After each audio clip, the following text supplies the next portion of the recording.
الحمد لله رب العالمين والصلاة والسلام على خاتم الأنبياء والمرسلين سيدنا محمد وعلى آله وصحبه أجمعين. أعوذ بالله من الشيطان الرجيم. ألم تر أن الله يعلم ما في السماوات وما في الأرض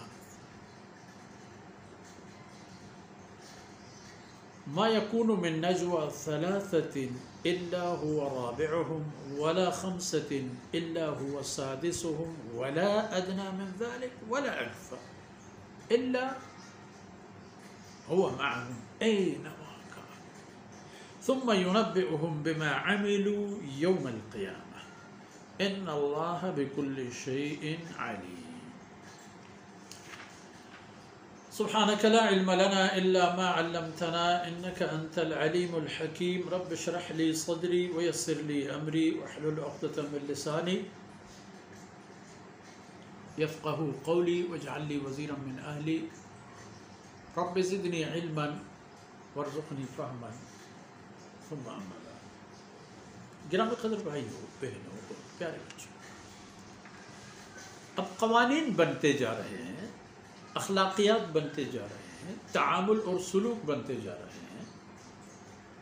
ایک معاشرہ تشکیل پا چکا ہے جس کو دنیا کی امامت کرنی ہے، قیادت کرنی ہے، سیادت کرنی ہے، اور اس امت کو یہ اعزاز ملی ہے کہ اب یہی ہوگی دنیا کی آخری سوسائٹی، دنیا کی آخری کتاب اور کتاب ماننے والی امت.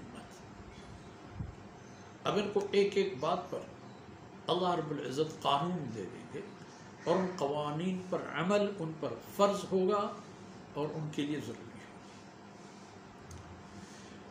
ایک طریقہ یہ ہے بودباش کا کہ سوسائٹی میں بدظنی اور بدگمانی پیدا نہ ہونے کے لیے یہ ہے چپ کے کہیں ادھر کہیں ادھر خلوت، سرگوشی اور پسر قسم کی باتیں نہ کیجیے. ظاہر باطن. لیکن منافقین جب پیدا ہوئے اور سوسائٹی میں ان کی ایک وجود اور ایک تعداد، معقول تعداد، ان کو اپنے وجود برقرار رکھنا تھا. اور جناب رسول اللہ صلی اللہ علیہ وسلم کو اللہ کی طرف سے یہ حکم بھی تھا کہ آپ جو کچھ حکم حاصل کرتے ہیں، وصول کرتے ہیں، وہ بلا روک ٹوک، بلا خاص و عام، بلا رعایت آپ فرماتے جائیں. اب یہ لوگ اکثر و بیشتر خفیہ میٹنگیں کرتے ہیں، سرگوشیوں کی صورت میں آپس میں مشورے ہوتے. ان باتوں سے مسلمانوں کو منع کر دیا گیا اور آگے چل کر ہم مزید دیکھیں گے کہ اس پر کیا کیا شرائط بھی رکھے گئے. اب لوگ سمجھتے تھے کہ ہم جو بات چپکے سے کریں گے اور جناب رسول اللہ صلی اللہ علیہ وسلم عالم غیب نہ ہونے کی وجہ سے باخبر نہیں ہوں گے تو اللہ رب العزت کو بھی پتہ نہیں ہوگا. ان کا عقیدہ تو کافرانہ عقائد تھا. ان کو اس بات کا احساس تو نہیں تھا کہ اللہ رب العزت کی ذات الہ واحد ہے، وہ پورے جہان، عالم، ہستی اللہ رب العزت کی قبضہ قدرت میں ہے. وہ تو اللہ رب العزت سے بھی اپنے آپ کو چھپے ہوئے سمجھتے تھے. علم ترى پیغمبر کیا پتہ نہیں ہے آپ کو؟ ظاہر ہے کہ پتہ ہے. ان اللہ یعلم ما فی السماوات وما فی الارض. اللہ رب العزت کو علم ہے ہر اس چیز کی جو آسمانوں میں ہے یا زمینوں میں ہے.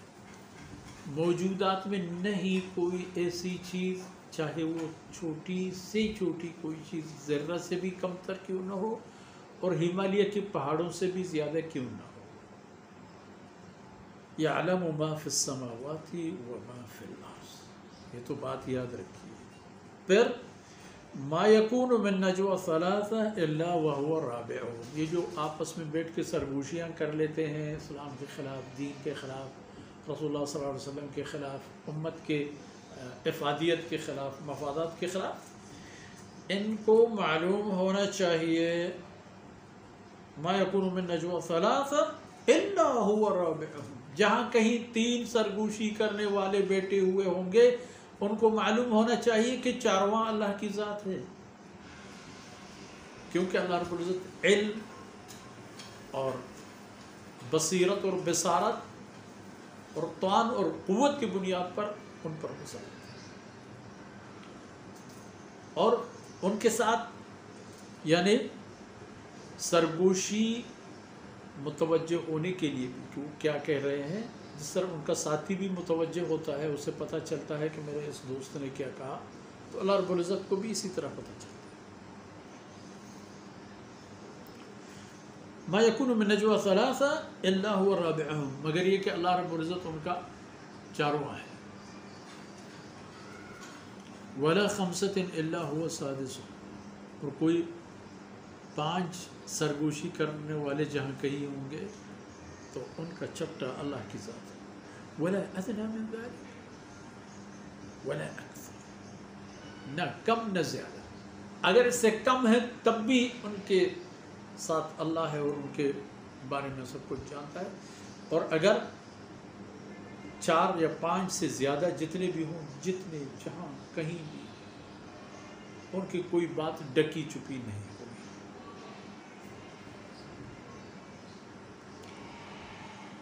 الا هو معهم اینما کانوا، اب یہ سرگوشی کرنے والے چاہے جہاں کہیں بھی ہوں، اللہ رب العزت کو ان کے بارے میں بھرپور ہے، اور اللہ رب العزت ان کے ساتھ ہے، اور وہ اللہ رب العزت کی گرفت میں ہے۔ ثم ينبئهم بما عملوا يوم القیامہ، اور پھر اللہ رب العزت قیامت کے دن ان کو ان کے اعمال سے متعلق باخبر کر دیں گے، کیا کرتے تھے، کیا کر رہے تھے، اللہ رب العزت ان کو بتائیں گے، یاد ہے وہ عمل، یہ کام، وہ کام، یاد رکھیے ان اللہ بکل شیء علیم، اللہ رب العزت ہر چیز کے بارے میں بھرپور جاننے والا ہے، اس کی جزئیات، اس کی کلیات، اس کے ذرات، اس کی بڑے پارٹ، چھوٹے، کوئی چیز اللہ کے علم سے دور نہیں۔ تو اس لیے اگر کوئی سمجھتا ہے کہ میں خلوت اور سرگوشی کرتا ہوں اس بنیاد میں کہ اللہ کو پتہ نہیں چل جائے گا، اللہ رب العزت کو معلوم نہیں ہوگا، یا کسی کو پتہ نہیں چلے گا، وہ اپنے وقت ضائع مت کرے اور یہ کام مت کرے، کیونکہ اللہ سے کوئی بھی چیز چھپی ہوئی اور مخفی نہیں ہے، ہر چیز اللہ رب العزت کے سامنے ہے اور اللہ سے ظاہر ہے۔ ان معروضات کے ساتھ ہی آج کی نشست اختتام پذیر ہوتی ہے۔ اللہ رب العزت ہماری کوتاہیوں سے درگزر فرمائے، جو کچھ کہا گیا، سنا گیا، اللہ رب العزت ان کو ہمارے میزان حسنات میں حساب فرمائے۔ وصلی اللہ علی نبینا محمد وعلی آلہ وصحبہ اجمعین۔